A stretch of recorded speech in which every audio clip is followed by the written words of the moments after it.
दोस्तों, आपका बहुत बहुत स्वागत है आपके अपने YouTube चैनल लो एसपी जीत में। इस वीडियो में आपको इंडियन आर्मी रैंक की संपूर्ण जानकारी मिलेगी। इस वीडियो को देखने के बाद आप इंडियन आर्मी में कार्यरत किसी भी सैनिक या अफसर की रैंक उनके बेज को देखकर आसानी से पहचान पाएंगे। इसके साथ ही आप यह भी जान पाएंगे कि कौन सा पद इंडियन आर्मी रैंक में सबसे ऊपर आता है और कौन सा पद सबसे नीचे होता है। भारतीय थल सेना में कुल 17 रैंक्स होती है, जिनको इस वीडियो में ऊपर से नीचे के क्रम में बताया गया है। हालांकि इसमें कोई दो राय नहीं है कि सेना की हर रैंक एक गौरवशाली रैंक है। सबसे ऊपर की रैंक है फील्ड मार्शल की। फील्ड मार्शल को संक्षिप्त में एफएम कहा जाता है। फील्ड मार्शल एक 5 स्टार जनरल ऑफिसर रैंक है, जो कि भारतीय सेना में सर्वोच्च रैंक है। फील्ड मार्शल सेना अध्यक्ष के ऊपर की रैंक है, लेकिन सेना में इस पद का कोई एक्टिव रोल नहीं है। ये काफी हद तक औपचारिक या युद्धकालीन रैंक है। भारत में अब तक केवल 2 लोगों को फील्ड मार्शल की उपाधि दी गई है, फील्ड मार्शल के.एम. करियप्पा एवं field marshal Sam Manekshaw.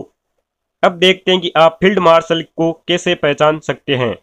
Field marshal के वर्दी में कंधों पर लगी पट्टी पर कमल की फूलमाला के घेरे के अंदर तलवार और डंडा क्रॉस के रूप में रहते हैं, जिनके ऊपर भारत के राष्ट्रीय चिन्ह अशोक स्तंभ का निशान होता है।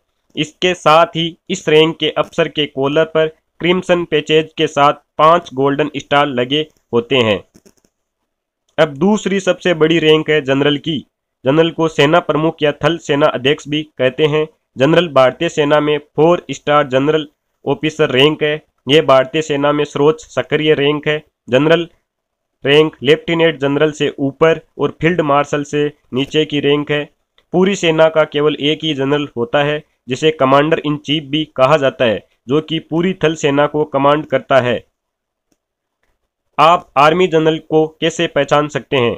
आर्मी जनरल के वर्दी में कंधों पर लगी पट्टी पर तलवार और डंडा क्रॉस के रूप में रहते हैं, जिनके ऊपर 5 बिंदुओं वाला सितारा तथा उसके ऊपर भारत के राष्ट्रीय चिन्ह अशोक स्तंभ का निशान होता है। इसके साथ ही कॉलर पर क्रिम्सन पैचेज के साथ 4 गोल्डन स्टार लगे होते हैं।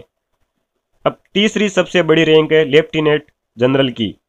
लेफ्टिनेंट जनरल भारतीय सेना में 3 स्टार जनरल ऑफिसर रैंक है। यह भारतीय सेना में दूसरे सबसे बड़ी और महत्वपूर्ण रैंक है।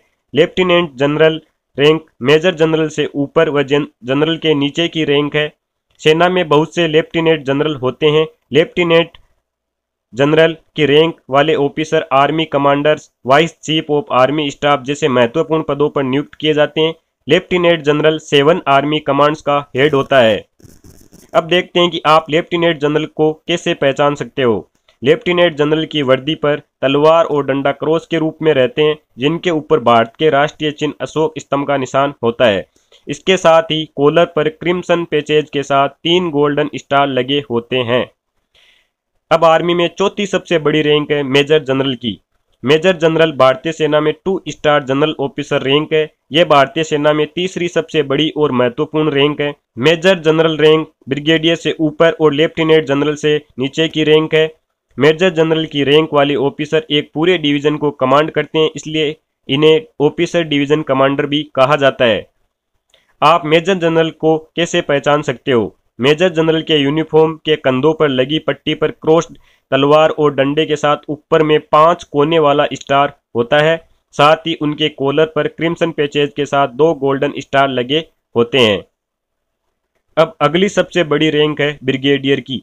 ब्रिगेडियर भारतीय सेना में 1 स्टार जनरल ऑफिसर रैंक है। यह भारतीय सेना में चौथी सबसे बड़ी रैंक है। ब्रिगेडियर कर्नल से ऊपर व मेजर जनरल के नीचे की रैंक है। ब्रिगेडियर एक पूरी ब्रिगेड को कमांड करते हैं। एक ब्रिगेड में 3 बटालियन होती है, जिसमें कि 3000 ट्रॉप्स होते हैं। आप ब्रिगेडियर को कैसे पहचान सकते हो। ब्रिगेडियर के यूनिफॉर्म के कंधों पर लगी पट्टी पर 5 बिंदुओं वाले सितारे त्रिभुजाकार रूप में रहते हैं, जिनके ऊपर भारत के राष्ट्रीय चिन्ह अशोक स्तंभ का निशान होता है। इसके साथ ही कॉलर पर क्रिम्सन पैचेज के साथ 1 गोल्डन स्टार होता है। अगली सबसे बड़ी रैंक है कर्नल की। कर्नल भारतीय सेना में 5वीं सबसे महत्वपूर्ण रैंक है। कर्नल एक बटालियन को कमांडिंग ऑफिसर होता है, जो कि पूरी बटालियन का नेतृत्व करता है। आमतौर पर एक बटालियन में 3 कंपनीज होती है। आप कर्नल की पहचान कैसे करोगे। कर्नल की वर्दी पर 2 5 बिंदुओं वाले सितारे के ऊपर भारत के राष्ट्रीय चिन्ह अशोक स्तंभ का निशान होता है। इसके साथ ही कॉलर पर क्रिम्सन पैचेज के साथ गोल्डन ब्राइट्स बने होते हैं। अगली पोस्ट है लेफ्टिनेंट कर्नल की। लेफ्टिनेंट कर्नल मेजर के ऊपर और कर्नल के नीचे की रैंक है। लेफ्टिनेंट कर्नल एक पूरी राइफल कंपनी का कमांडिंग ऑफिसर होता है। एक कंपनी में 3 पलटन होते हैं जिनमें कुल 120 सैनिक होते हैं। लेफ्टिनेंट कर्नल रैंक पर प्रमोट होने के लिए 13 साल की सर्विस पूरी करनी होती है और साथ ही पार्ट डी का एग्जाम पास करना होता है। आप लेफ्टिनेंट कर्नल को कैसे पहचानोगे? लेफ्टिनेंट कर्नल की वर्दी पर एक 5 पॉइंटेड स्टार के साथ ऊपर में राष्ट्रीय प्रतीक चिन्ह होता है। कर्नल से नीचे रैंक के ऑफिसर के यूनिफॉर्म के कॉलर पर क्रिम्सन पैचेज नहीं लगे होते हैं। अगली सबसे बड़ी रैंक है मेजर की। मेजर भारतीय सेना में 7वीं सबसे महत्वपूर्ण रैंक है। लेफ्टिनेंट कर्नल की तरह मेजर रैंक का ऑफिसर भी एक राइफल कंपनी का नेतृत्व करता है। मेजर रैंक पर प्रमोट होने के लिए 6 साल की सर्विस तथा साथ ही पार्ट बी का एग्जाम पास करना होता है। मेजर रैंक के ऑफिसर के यूनिफॉर्म पर लगी पट्टी पर भारत के राष्ट्रीय चिन्ह अशोक स्तंभ का निशान होता है। इसके बाद अगली पोस्ट आती है कैप्टन की। कैप्टन रैंक पर प्रमोट होने के लिए 2 साल की कमीशन सर्विस पूरी करनी होती है। कैप्टन की वर्दी पर 5 बिंदुओं वाले सितारे का निशान होता है। इसके बाद अगली पोस्ट है लेफ्टिनेंट की। यह कमीशन अधिकारियों की सबसे छोटी रैंक होती है और भारतीय सेना में 9वीं सबसे महत्वपूर्ण रैंक है। लेफ्टिनेंट को यंग ऑफिसर YOB कहा जाता है क्योंकि NDA और CDS को पास करके IMA और OTA में ट्रेनिंग लेने के बाद पहली रैंक लेफ्टिनेंट की ही मिलती है। लेफ्टिनेंट की वर्दी पर 5 बिंदुओं वाले सितारे का निशान होता है।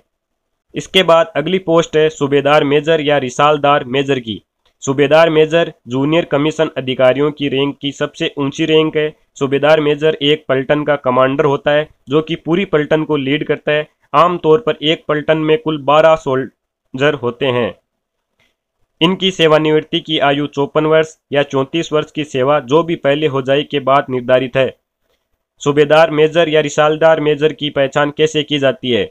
इनकी वर्दी पर लगे बेज पर लाल व पीले रंग की पट्टी लगी होती है जिसके ऊपर भारत के राष्ट्रीय चिन्ह अशोक स्तंभ का निशान होता है। अगली पोस्ट है सूबेदार या रिसालदार की।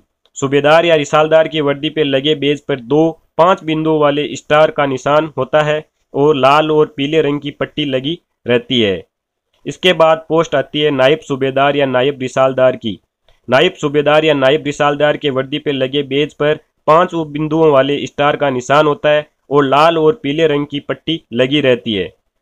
इसके बाद अगली पोस्ट है हवलदार की। हवलदार नॉन कमीशन ऑफिसर श्रेणी में प्राप्त की जाने वाली सबसे हाईएस्ट रैंक है। हवलदार सेना में एक सेक्शन का नेतृत्व करता है।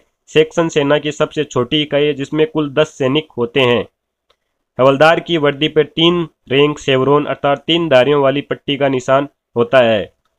इसके बाद अगली पोस्ट है नायक की। नायक की वर्दी पर 2 रैंक शेवरोन अर्थात 2 धारियों वाली पट्टी का निशान होता है। इनकी सेवानिवृत्ति की आयु 49 वर्ष या 24 वर्ष की सेवा जो भी पहले हो जाए के बाद निर्धारित है। इसके बाद अगली पोस्ट है लांस नायक की। लांस नायक के वर्दी पर 1 रैंक शेवरोन अर्थात 1 धारी वाली पट्टी का निशान होता है। इनकी सेवानिवृत्ति की आयु 48 वर्ष या 22 वर्ष की सेवा जो भी पहले हो जाए के बाद निर्धारित है। इसके बाद अगली पोस्ट है सिपाही की। सिपाही इंडियन आर्मी रैंक की वरीयता में सबसे छोटी रैंक है। सिपाही को आम भाषा में जवान भी कहते हैं।